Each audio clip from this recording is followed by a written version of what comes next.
So there's this huge question swirling around right now, especially with AI changing everything so fast. Is that college degree, the thing we all aimed for? Is it still the golden ticket?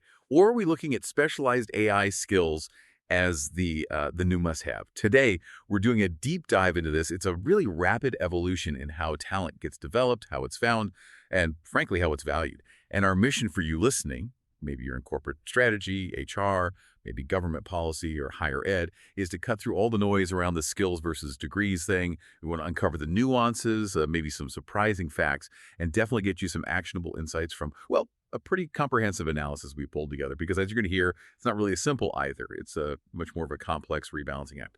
Okay, so let's dive right in. The data, I mean, it seems pretty clear there's this powerful shift towards skills-first hiring. What's really driving this move away from the degree being the main proxy for competence? Yeah, it's quite striking when you look at the numbers. We're seeing what some are calling degree deflation. Take the UK, for example. Demand for AI roles. It shot up 21% between 2018 and mid-2024. But, and this is the key bit, the requirement for a university degree in those same roles actually fell by 15%. 15%? Yeah, Wow. exactly. And for some very specific AI roles, it dropped even more, maybe 23% in just a few years leading up to 2022. And it's not just a UK thing. Globally, LinkedIn data shows a similar trend, about a 15% drop in uni requirements for AI jobs posted between 2018 and 2023. Okay, so it's widespread. It really is. And crucially, it's not just tech. We're seeing figures like 45% of companies expecting to drop degree requirements for key roles in 2025. Plus, you've got at least 16 U.S. states now that have gotten rid of the 4-year degree requirement for most state government jobs. That's a significant policy shift. It is. And in tech specifically, a 2024 study found 60% of employers are prioritizing things like tangible certifications or actual practical experience over a traditional degree for AI roles. And this shift, it's not just, a philosophical change. It's driven by really compelling economic factors, performance imperatives for businesses. Companies are seeing measurable ROI. Like AI skills right now command an average wage premium of 23%. 23%, that's substantial. It is. Think about it. That's often higher than the premium for a master's degree, which is around 13%. It's even getting close to PhD levels in some cases. Oh, wow. Okay. And beyond pay, these skills-based hires, they're proving really effective. Data suggests they're about 30% more productive in their first 6 months compared to degree-based hires. 30% more productive. Yeah. And companies are also cutting down hiring time, maybe 18 to 20% faster. And here's a kicker. Non-degreed hires actually showed a 10 percentage point higher 2-year retention rate in one study. Some firms see retention jump by up to 25%. Better retention, too. That's counterintuitive for some, maybe. It can seem that way, but the data supports it. Plus, professionals with advanced AI certifications, they're seeing career progression that's about 40% faster. Okay, this is fascinating. And alongside this, you mentioned a whole new ecosystem of alternative credentials popping up. What does that look like? And crucially, how effective is it? Yeah, it's like a parallel education market just exploding. We're talking about a huge rise in things like intensive boot camps, professional certifications, micro-credentials. Think about names you probably recognize now. Google's TensorFlow Developer Cert, Microsoft's Azure AI Engineer, AWS Certified Machine Learning. Right, those are becoming pretty standard asks in job descriptions. Exactly. They're not niche anymore. They're becoming industry benchmarks. And the outcomes? Well, one recent study found graduates from AI-focused programs were actually twice as likely to land a role compared to candidates with only academic qualifications. Twice as likely. And you hear reputable AI bootcamps reporting really high placement rates, often over 80% within 6 months of graduation. Looking ahead, the projections are pretty stark. By 2030, some predict over 70% of AI-related roles will prioritize these certs and practical experience over degrees. 70%, that's a huge shift. It really cements them as a primary pathway into these fields. Okay, so on one side, we have this massive pull towards specific skills, faster hiring, better retention in some cases. But does that mean the traditional college degree is, I don't know, obsolete? Sounds like it's not that simple. No, definitely not obsolete. You're right. It's far more nuanced. The degree still holds significant value, especially if you look at foundational knowledge and long-term economic security. Okay, how so? Well, while those specialized skills can give you an immediate wage bump over a whole career, bachelor's degree holders earn, on average, something like $1.28 million more than high school graduates. $1 million more over a lifetime. Over a lifetime, yeah. That breaks down to about $29,000 more per year. And degrees tend to offer more economic stability. Think lower unemployment rates consistently lower for degree holders. Plus, something like 95% of the new jobs created since 2010 went to people with degrees. So the bulk of job growth is still favoring degree holders. Largely, yes. And then there's access. Access to professional networks, which can be huge.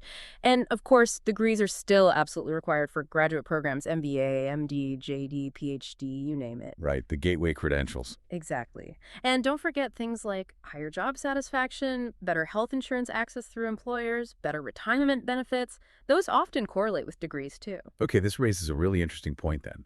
If AI is handling more of the technical sort of repeatable stuff, some people argue the real value of a degree, maybe especially a liberal arts one, is actually growing. Can you unpack that? This great inversion idea sounds, well, counterintuitive. It does sound counterintuitive, but it's fascinating because AI forces us to ask what's uniquely human.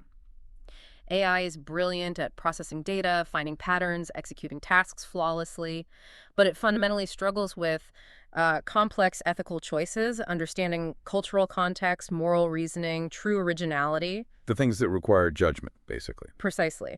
So the value proposition of the degrees seems to be shifting towards those non-automatable master skills, things like critical thinking, creativity, intellectual curiosity, adaptability, communication. These are often the hallmarks of a strong liberal arts education, right? And they become more valuable as AI handles the technical side. So AI does the what, humans focus on the why and how. That's a good way to put it. And there's actually data supporting this great inversion. A recent report found the unemployment rate for liberal arts grads is now roughly half that of computer scientists and engineers. Seriously. It suggests the market is starting to place a higher premium on these complementary human skills. You could almost think of the degree as like an operating system for critical thinking and learning how to learn. An operating system. Yeah. I like that analogy. It provides that fundamental framework. You can then build specialized AI skills on top of it. And we absolutely have to remember, there are fields where degrees are just non-negotiable, period. Because of legal or ethical requirements. Exactly. Think medicine, law, licensed engineering, K-12 teaching. The degree isn't just preferred, it's your license to practice. In those fields, AI is definitely an augmenting tool helping doctors diagnose or lawyers research, but it doesn't replace the credentialed professional. So the focus there is more on integration. Right. Integrating AI skills into the degree curriculum. We see programs popping up like UT Dallas has an MS in AI for biomedical sciences. Harvard Med has a PhD track in AI and medicine. It's about creating professionals who can leverage AI effectively within their licensed field. Okay, so what does all this mean for you, the listener? It sounds like the answer really depends on the field, doesn't it?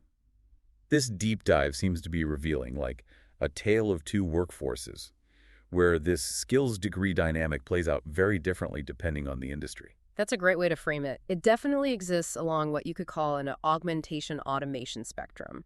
Some jobs are heavily augmented, others more automated. Okay, walk us through some examples. Where's the shift most dramatic? Well, you have to start with the tech sector. That's really the epicenter. You've got big names, Google, IBM, Tesla, Canva, actively dropping degree requirements for many roles. Right, we hear about that a lot. Their focus is squarely on demonstrable skills. Can you code in Python? Do you know TensorFlow or PyTorch?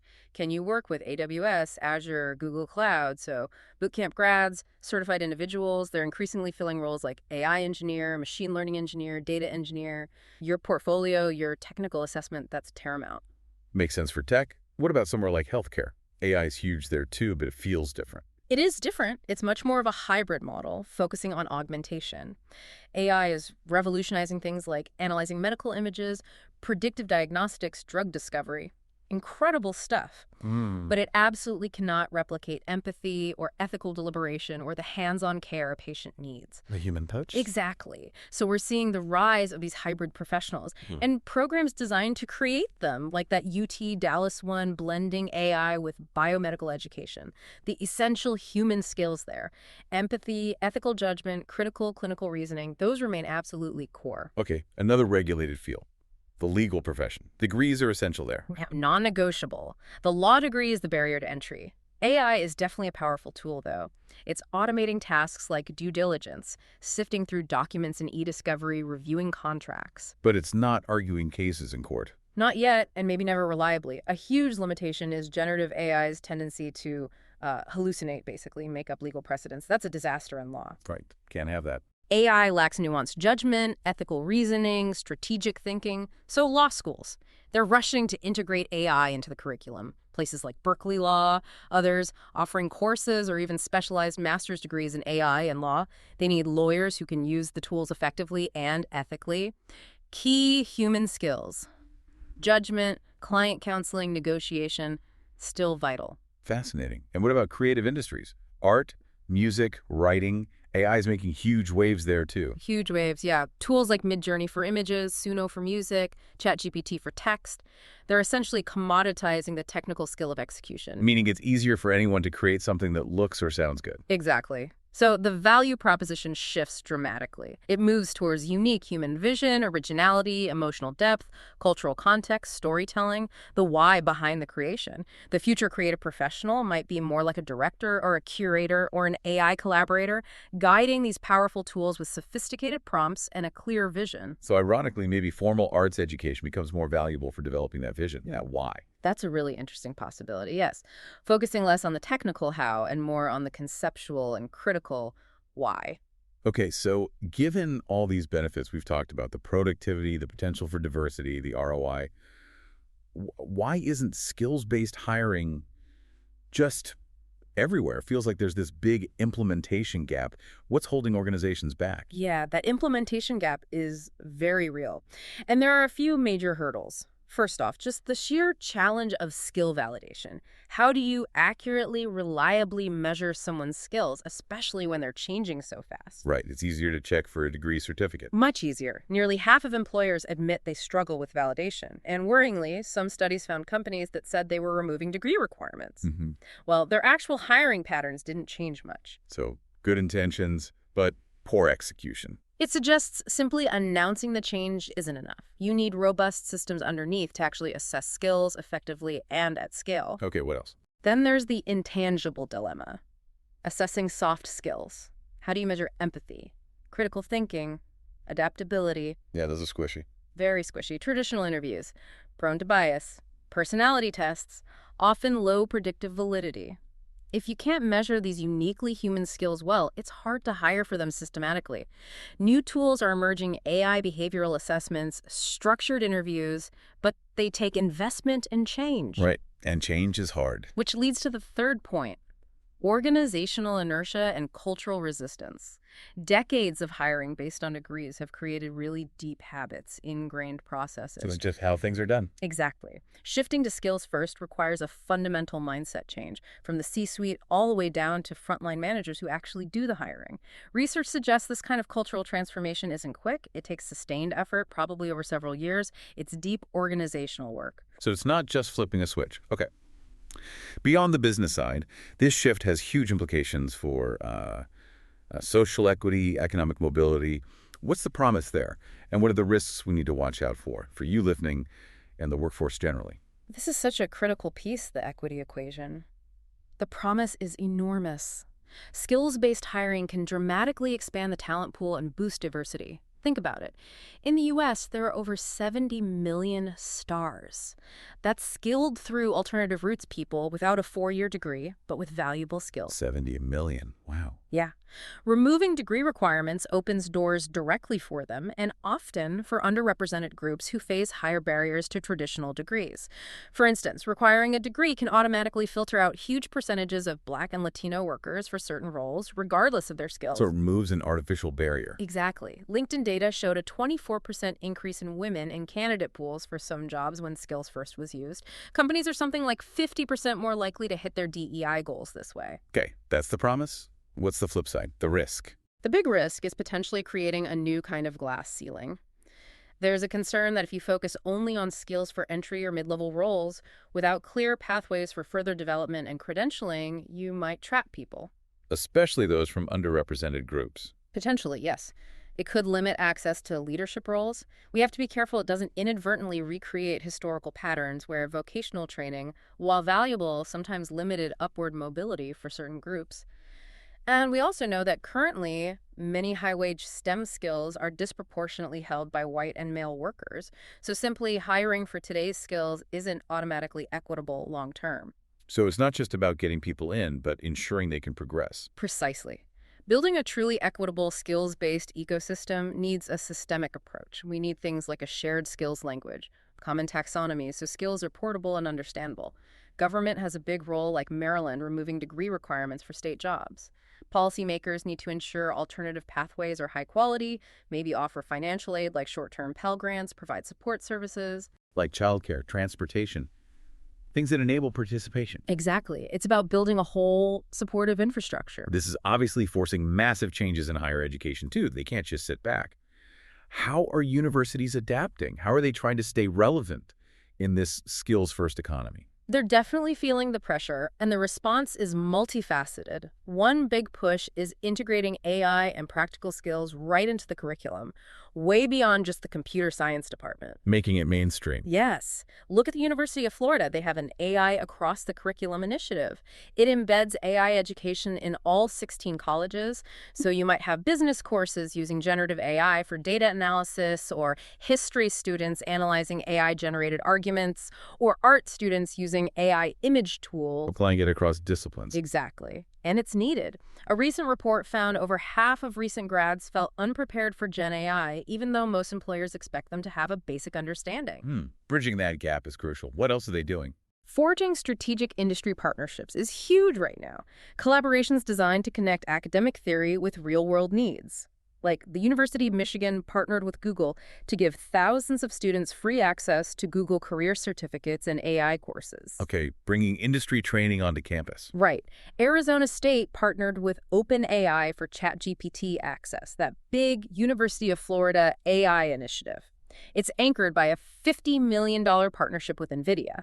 These are really symbiotic relationships now. Universities get cutting-edge tech and insights. Companies help shape their future talent. And maybe the biggest shift is thinking beyond the four-year degree itself. Absolutely. That's the fundamental pivot to lifelong learning. The old one-and-done four-year degree model. It just doesn't cut it when nearly 40% of core skills might be disrupted by 2030, according to the World Economic Forum. 40% is a lot of change. It's massive. So leaders like Joseph Ayoun at Northeastern University argue that lifelong learning has to become a co-equal mission for higher ed, right alongside teaching and research. This means offering learning that's modular, personalized, continuous. Things like stackable credentials, micro-certificates, badges. So you keep coming back throughout your career. Exactly. Universities need to become continuous learning partners. The warning is stark. Adapt, or risk becoming obsolete. That's a strong word. Okay, connecting some threads here. If practical skills and continuous learning are key, one model seems tailor-made for this moment. Apprenticeships. They've been around forever, but they seem to be having a major renaissance. Why now? Why are they suited for the AI era? You're right, they are having a renaissance, and for good reason. It's a proven model that fits this new economy remarkably well. The whole earn-and-learn approach, paid work, combined with structured training, ensures immediate relevance. The curriculum is often shaped by industry, so it keeps pace with innovation. So the skills learned are guaranteed to be in demand. Pretty much. And the benefits are clear. Studies show higher productivity from apprentices. Companies get, essentially, new hires who already have years of practical experience, and retention tends to be really high. Around 80% of employers report their apprentices stay on long-term. That's compelling. And what about the equity angle we discussed? That's another huge advantage. They drive equity and upskilling at scale. Because they're paid opportunities, usually without needing a big upfront degree investment, they're much more accessible. Great for those stars we mentioned, skilled through alternative routes. Also really important for bringing more women, more people of color into fields like AI and data science, where they're currently underrepresented. Only about 22% of AI professionals are women, for example. So it diversifies the pipeline. Significantly. And they're ideal for reskilling the existing workforce. Companies can retrain current employees for new AI roles without those employees having to stop working. Given that many CEOs expect widespread reskilling due to AI, this is crucial. So what does the future look like? Are we talking about AI apprenticeships? Absolutely. They're expanding way beyond the traditional skilled trades. Now you see them in finance, cybersecurity, data analytics. And yes, innovative programs are emerging that teach AI itself, through apprenticeship. Having apprentices actually build and fine-tune AI models, like chatbots. It makes them a really strategic tool for workforce planning, helping companies figure out where AI can create efficiencies and where human skills need augmenting. Okay, this is great context. But the deep dive wouldn't be complete without seeing how this actually works in practice. Let's look at some real-world examples, companies that have successfully put skills-based hiring into action. What stands out to you from these cases? Yeah, these case studies really make it concrete. You've got the pioneering tech giants like Google and IBM. Google often uses a hybrid approach. Degrees aren't always required. They rely heavily on online skills tests, coding challenges, take-home projects to see what you can actually do. Focus on demonstrated ability. Right. IBM famously created new-collar jobs, specifically aiming to fill up to half their U.S. openings with people without four-year degrees. And they saw a real increase in the diversity of their talent pipeline as a result. Okay, quite. Then you have companies focused on driving efficiency and diversity, like Revolut and Cisco.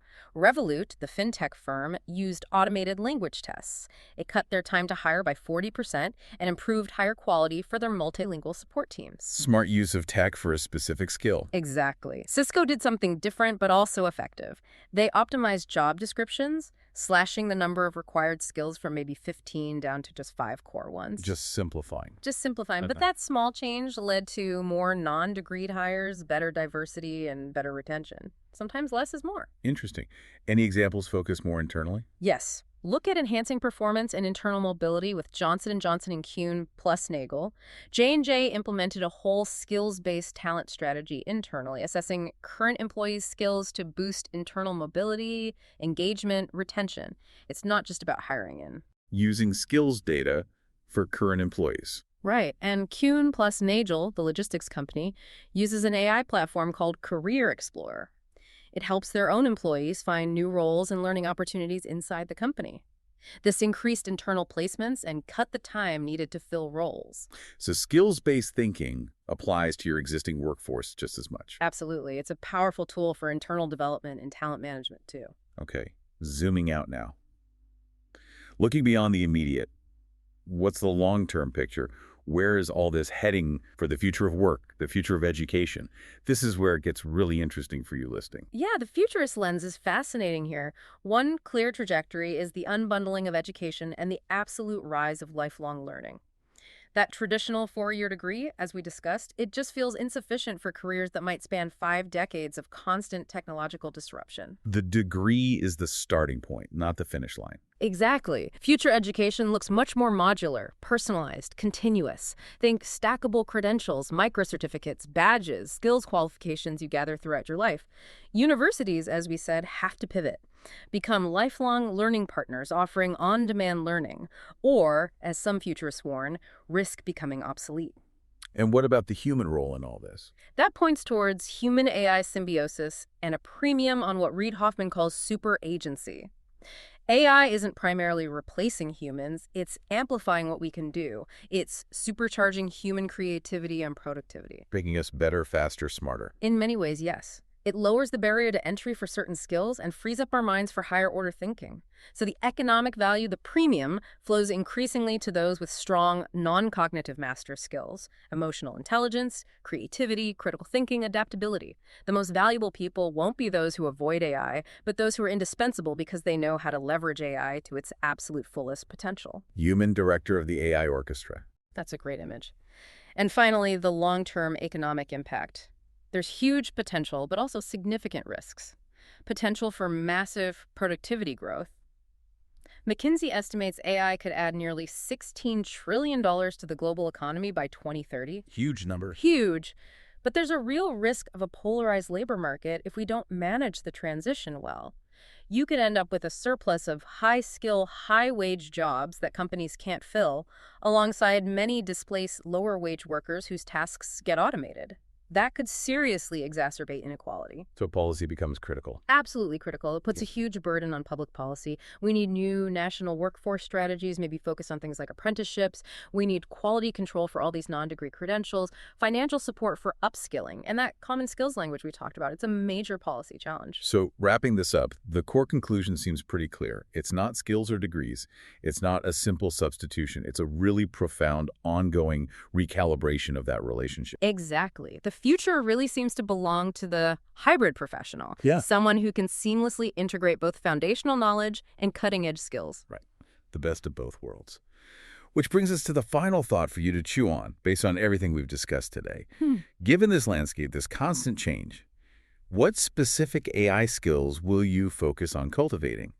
And maybe just as importantly, how will you make sure your uniquely human capabilities, your creativity, your critical thinking, your adaptability, how will you keep sharpening those skills to work effectively alongside AI? Because the future of work, it isn't set in stone. It's actually being written right now by the strategic choices, the investments, and the learning we all decide to undertake today.